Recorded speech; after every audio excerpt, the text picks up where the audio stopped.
ప్రియమైనటువంటి సహోదరి సహోదరులారా, మీ అందరికీ యేసుక్రీస్తునామములో హృదయపూర్వక వందనాలు తెలియజేస్తూ ఉన్నాను.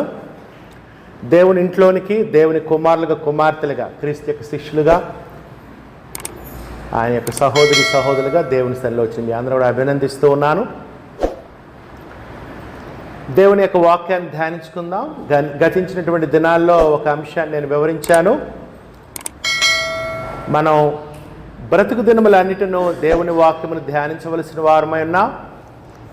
ఈ గ్రంథాన్ని, బైబిల్ని మనం చనిపోయేంత వరకు, తుది శ్వాస విడిచేంత వరకు కూడా ధ్యానించవలసిన వారమై ఉన్నాం. ఇది దేవుని గ్రంథం కాబట్టి ఇది జీవపు ఊట. అనేక క్రొత్త సంగతులు నేర్చుకుంటూనే ఉంటాం. దేవుని వాక్యము జీవపు ఊట. ఎప్పుడు సంగతులు క్రొత్తగానే కనపడుతుంటాయి.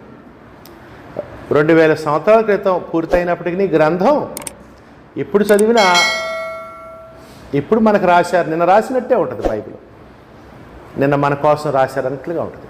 దేవుని వాక్యము సజీవమై అన్నాడు హెబ్రీయులకు రాసిన పత్రిక 4:12. దేవుని వాక్యం సజీవమైంది, మనకు ఉపయోగపడేది. సహోదరులారా, ఈరోజు నుంచి ఇంకొక క్రొత్త అంశాన్ని నేర్పించబోతూ ఉన్నాను. అదేమిటంటే, ఎందుకు అనేకులు రక్షణ పొందలేకపోవచ్చున్నారు? మన కుటుంబాల్లో కానీ, మన బంధువుల్లో కానీ, మన ఇరుగు పొరుగు వారిలో కానీ, మన సహోద్యోగుల్లో కానీ, మన ప్రాంతాల్లో ఉన్నవాళ్ళు కానీ ఎందుకు ఎక్కువ మంది రక్షణ పొందలేకపోతున్నారు అనేది మనం ఆలోచించవలసిన వారమైన. Why many people are not being saved? ఎందుకు అనేకులు రక్షణ పొందలేకపోతున్నారు? అనేకులు, కొద్దిమంది కాదు. దానికి గాను ఒక 13 కారణాలని మీకు చూపించబోతూ ఉన్నాను. ఈ విషయాలు మనం లోతుగా ఆలోచించాలి, ఆలోచించి తగిన నిర్ణయం తీసుకోవాలి. ఈ విషయాల్ని ధ్యానించాలి. ధ్యానించడం అంటే లోతుగా ఆలోచించటం.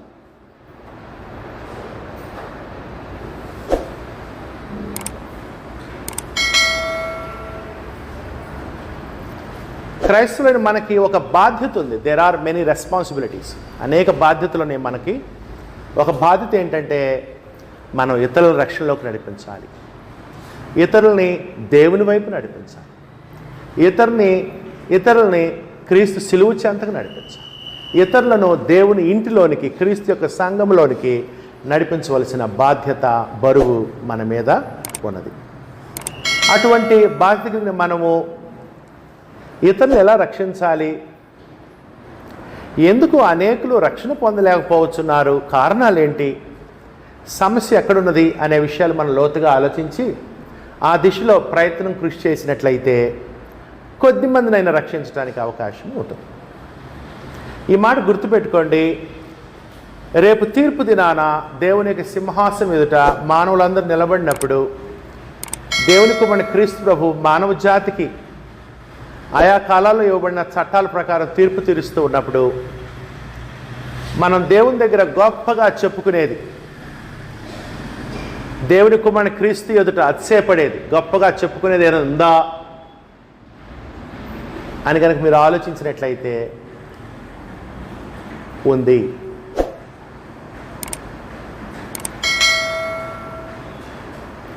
దేవునికి బంగారం ఇచ్చి నువ్వేమి సంతోషపరచలేవు, ఎందుకంటే ఆ బంగారం ఆయన ఇచ్చిందే. దేవునికి రుచికరమైన ఆహార పదార్థాలని తీసుకొచ్చి సంతోషపరచలేవు, ఎందుకంటే ఆ రుచికరమైన ఆహార పదార్థాలు దేవుడు మనకిచ్చినవి. నువ్వు ఆయనకిచ్చేది ఏముంది?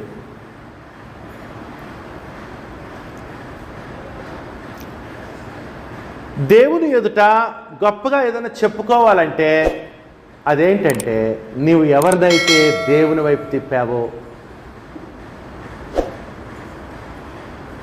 ఎవరినైతే దేవుని ఇంట్లోకి తీసుకొచ్చావో వారిని బట్టి, దేవా ఇదిగో వీరు నేనే తెచ్చాను నీ దగ్గరికి, వీరిని నీ చెంతకు తీసుకొచ్చాను అని గనక అన్నట్లయితే అది దేవుని ఎదుట గొప్పగా చెప్పుకునే ఒక విషయం. ఆత్మల రక్షణ. ఒక ఆత్మను దేవుని సన్నిధికి తీసుకొస్తే దేవునికి సంతోషం. 99 మంది నీతిమంతుల విషయమై కలుగు సంతోషము కంటే మారు మనస్సు పొందు ఒక్క పాపి విషయమై పరలోకమందు మిక్కిలి సంతోషము కలుగును అని. ఒక వ్యక్తిని, వస్తువును కాదు, పదార్థాలు కాదు, ఒక వ్యక్తిని దేవుని వైపు కనుక నువ్వు నడిపిస్తే దేవుని దగ్గర నీకు అతిశయం. నాతో పాటు దయచేసి పౌలు గారు రేపు తీర్పు దినాన ఏ విషయంలో అతిశయపడతాడంట? ప్రభు ఎదుట. ఏ విషయంలో? ఇంకేం ఉండదమ్మా. ఎంత మిగిలిచ్చావు, ఎంత కూడగట్టావు, అంత బూడిదైతే నువ్వు చెప్పేది దాని గురించి. క్రీస్తు వస్తుంటే భూమి మీద కృత్యులు కాలిపోతుంటే, మొత్తం తీసేయబడుతుంటే, ఎట్లా శూన్యంలో నుంచి సమస్తం వచ్చినాయో అంత శూన్యంలోనికి వెళ్ళిపోతుంటే నువ్వు అది మీకు ఇచ్చి ఇది ఇచ్చాను ఏం చెప్పుకుంటావు? నువ్వు బూడిద చెప్పుకునేది అంత బూడిదైపోయి ఎగిరిపోతే ఏం నువ్వు చెప్పుకునేది? నువ్వు ఏదన్నా గొప్పగా చెప్పుకోవాలనుకుంటే ఒక ఆత్మని దేవుని నీ చెంతకి ఈ ఆత్మను తీసుకొచ్చాను. శాశ్వతమైనవి ఆత్మలు, శాశ్వతమైనవి. అపోస్తలుడైన పౌలు తెస్సలోనికీయులకు రాసిన పత్రిక 2వ అధ్యాయము. విషయాలు లోతుగా ఆలోచించండి, పైన చూడొద్దు. అపోస్తలుడైన పౌలు తెస్సలోనికీయులకు రాసిన మొదటి పత్రిక 2వ అధ్యాయంలో పౌలు గారు తెస్సలోనిక సంఘంతో మాట్లాడుతూ, రేపు దేవుని ఎదుట నా అతిశయం, నా కిరీటం, నా ఘనత, గౌరవం, నాకు ఘనత తెచ్చేవాళ్ళు, పేరు తెచ్చేవాళ్ళు ఎవరంటే మీరే. నేను గొప్పగా ఏదైనా దేవుని దగ్గర చెప్పుకోవాలంటే మీరే అని చెప్పారు. చూడండి జాగ్రత్తగా.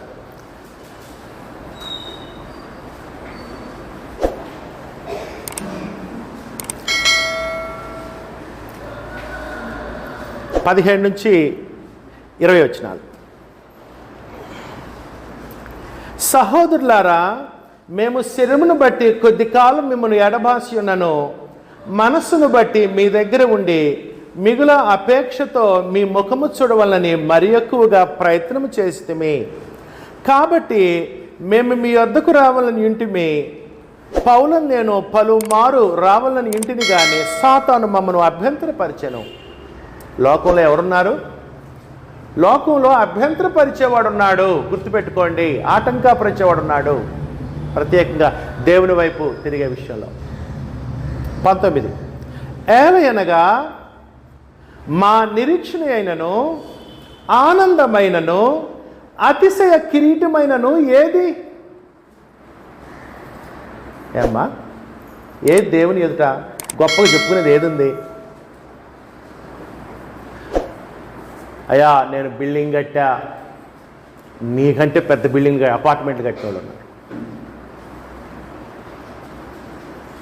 అందుకని భౌతిక సంబంధించిన పదార్థాలు ఈవులను బట్టి దేవుని ఎదుట మనం మెప్పొందం. కానీ ఏంటంటే చూడండి జాగ్రత్తగా, ఏలయనగా మా నిరీక్షణ అయినను ఆనందమైనను అతిశయ కిరీటమైన ఏది? మన ప్రభు అయిన యేసుక్రీస్తు రాకడ సమయమున ప్రభు అయిన క్రీస్తు పరలోకం నుంచి దిగి వస్తారు, మనం ఆయన ఎదుర్కొంటాం. ఆకాశ మండలంలో తీర్పు జరిగింది. ఆయన పైనుంచి దిగి వస్తున్నాడు, తండ్రిని దేవుని చేత పంపడుతున్నాడు, మనమేం పైకి పోతున్నాం. ఆకాశవాణిలో తీర్పు జరుగుతుంది. తీర్పు జరుగుతున్నప్పుడు ఏది ప్రభు దగ్గర నువ్వు గొప్పగా చెప్పేది? ఏది అతిశయం నీకు? మన ప్రభు అయిన యేసు యొక్క రాకడ సమయమున ఆయన ఎదుట మీరే కదా, నిశ్చయముగా మీరే మా మహిమయు ఆనందమునై ఉన్నారు. ఏదన్నా గర్వంగా గొప్పగా ఏదో చెప్పుకోవాలనుకుంటే మీరే. లేకపోతే ఏమైందంటే నేను ఒక్కడే రక్షణ పొందానయ్యా అని లోపలికి వెళ్ళిపోతాం నిత్య జీవంలోకి.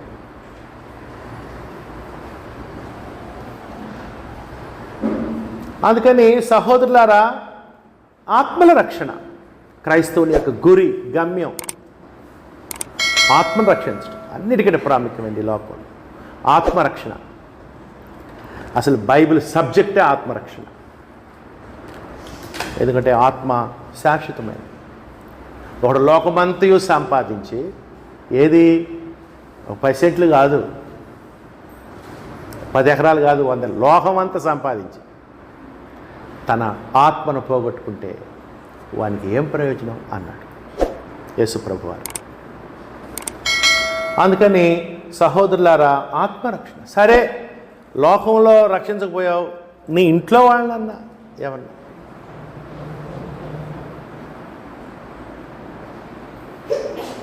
ఇంటి అంత దూరం పోలేకపోయావు, పక్కన వాళ్ళన్నా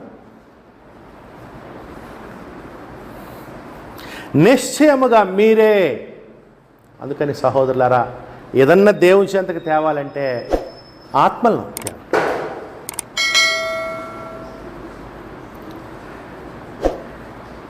అందుకని దయచేసి జ్ఞాపకం ఉంచుకోండి, ఆత్మల రక్షణ అంటే, ఆత్మలు రక్షించడం అంటే దేవుని చెంతకు తేవటం.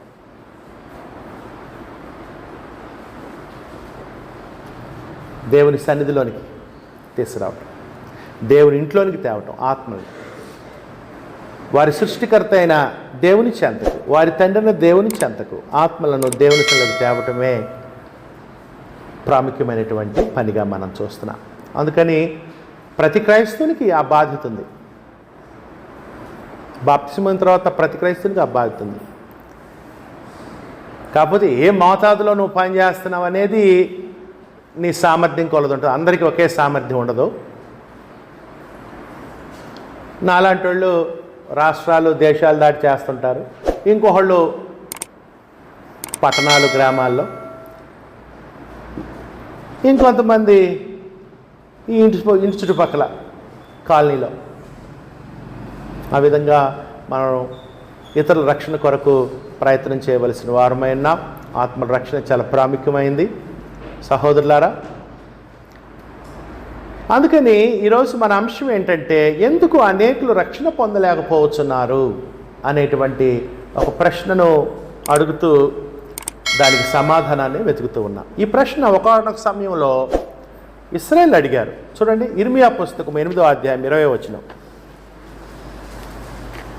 ఆ ప్రశ్నని నేను తీసుకొని మనం కొన్ని సమాధానాలని తెలుసుకోవడానికి ప్రయత్నం చేస్తున్నాం.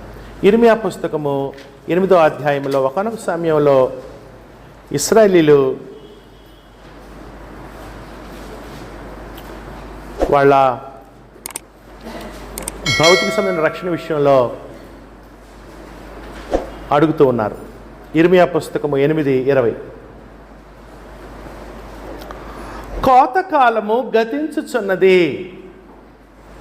కోతకాలం అంట, కాలం గడిచిపోతుంది. కోతకాలము గతించుచున్నది, గ్రీష్మకాలము జరిగిపోయెను. కాలం గడుస్తుంది,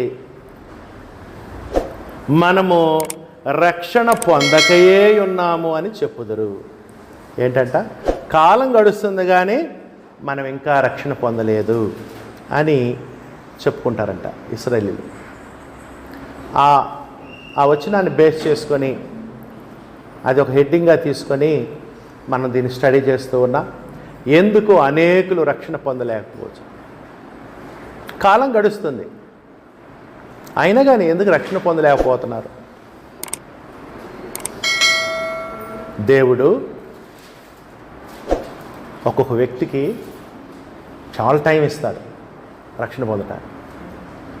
20 ఏళ్ళు అనుకుందాం, ఒక అవగాహన వచ్చినటువంటి వయసు, ఒక బాధ్యత కలిగిన వయసు ఒక 20 ఏళ్ళు అనుకుందాం. యావరేజ్గా 60 ఏళ్ళు దాకా బతుకుతాడు మనిషి. 20 నుంచి 60 అంటే ఎన్ని సంవత్సరాలు? 40 సంవత్సరాలు. 40 సంవత్సరాలు దేవుడు టైం ఇస్తున్నాడు రక్షణ పొందటానికి. ఇక ఆ తర్వాత ఎక్కువ టైం ఇదలుచుకోలేదు దేవుడు. మా ఆయుష్కాలము 70 సంవత్సరం, 70 అధిక బలం 80 సంవత్సరాలు. అంటే దేవుడు ఒక లిమిట్, టైం లిమిట్ పెట్టాడు. ఆ 70-80 సంవత్సరాల లోపు నువ్వు రక్షణ పొందకపోతే 700 సంవత్సరాలు ఇచ్చినా నువ్వు రక్షణ పొంద. అందుకని ఆ పీరియడ్ చాలనుకున్నాడు దేవుడు. అందుకని సహోదరులారా, ఎందుకు అనేకులు రక్షణ పొందలేకపోతున్నారు? దేవుడు మంచి టైం ఇచ్చినా, మంచి సమయాన్ని అనుగ్రహించిన అనేది మనం చూసినట్లయితే ఒక 13 కారణాలు చెబుతాను. ఈరోజు మొట్టమొదటి కారణాన్ని మనం చూద్దాం. మొదటి కారణం ఏంటంటే, అనేకులు రక్షణ పొందకపోవచ్చున్నారు. కారణం ఏంటంటే, వారికి తెలియకపోవటం వలన. వారికి తెలియదు కాబట్టి రక్షణ పొందలేకపోతున్నారు. వాళ్ళకి తెలిస్తే రక్షణ పొంది ఉండేవారేమో. అందుకని ఒక కారణం ఏంటంటే తెలియకపోవడం. లూకాసు వార్త 12వ అధ్యాయం తీస్తే ఈ విషయాన్ని మన ప్రభు అయిన యేసు ఉపమాన రూపంలో చెప్పారు. లూకాసు వార్త 12వ అధ్యాయము 47-48 వచనాలు. క్రీస్తు వారు ఉపమానం చెబుతూ ఒక చక్కటి విషయాన్ని తెలియజేశారు. లూకాసు వార్త 12వ అధ్యాయం 47-48 వచనాలు. తన యజమానుని చిత్తం ఎరిగియుండియు సిద్ధపడక, అదిగోండి ఇదొక గుంపు, యజమాను చిత్తము ఎరిగియుండి తెలుసుకున్న వాళ్ళు వీళ్ళు. యజమాని చిత్తం తెలుసు, దేవుని చిత్తం తెలుసు, తెలుసుకున్న వాళ్ళు వీళ్ళు. ఇంకా యజమాని చిత్తం ఎరిగియుండి సిద్ధపడక, అతని చిత్తము చొప్పున జరిగింపక, ఏది తెలిసి చిత్తం చొప్పున జరిగించలేదు, అదొక శిక్ష, అదొక తప్పు. తెలియక అతని చిత్తము చొప్పున జరిగింపక ఉండు దాసునికి అనేకమైన దెబ్బలు తగులు. దేవుడు శిక్షిస్తాడు యజమానుడు, తెలిసి కూడా నువ్వు ఎందుకు చేయలేదని. అయితే తెలియక, ఒక్కొక్కళ్ళు ఎవరుంటారు తెలియదు.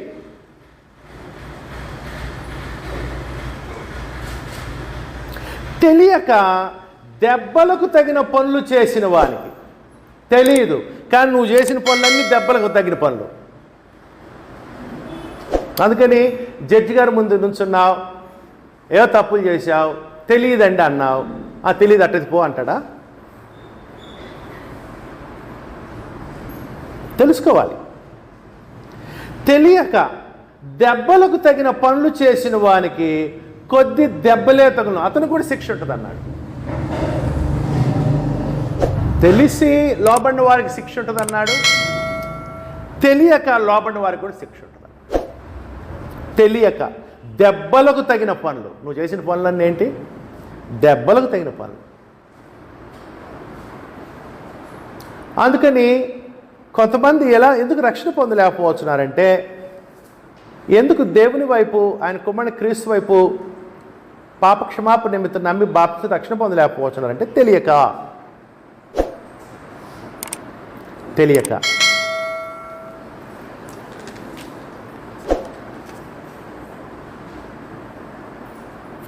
తెలియకపోవటం వల్ల. సహోదరులారా, ఇంకొక వచనాన్ని చూడండి. నాతో పాటు లూకాసు వార్త 10వ అధ్యాయం 27వ వచనం చూడండి. దేవుణ్ణి ఎలా ప్రేమించాలంట? లూకాసు వార్త 10వ అధ్యాయం 27వ వచనం. అతడు నీ దేవుడైన ప్రభువును నీ పూర్ణ హృదయముతోనూ, నీ పూర్ణ మనస్సుతోనూ, నీ పూర్ణ శక్తితోనూ, నీ పూర్ణ వివేకముతోనూ ప్రేమింపవలనదియే. నీ పూర్ణ వివేకముతోనూ ప్రేమింపవలననియు. అది అంటే దేవుని ఎలా ప్రేమించాలి? పూర్ణ వివేకంతో తెలుసుకోవాలి, తెలుసుకొని ప్రేమించాలి. దేవుడు తెలుసుకోవాలని కోరుతున్నాడు. అందుకని సహోదరులారా, కొంతమంది ఎందుకు భక్తి కలిగి ఉండలేకపోతున్నారు? తెలియక. యోహాను సువార్త 4వ అధ్యాయంలో సమరయ స్త్రీ చేసే ఆరాధన సరైంది కాదు. కారణం ఏంటి చూడండి. యోహాను సువార్త 4వ అధ్యాయం 22వ వచనం.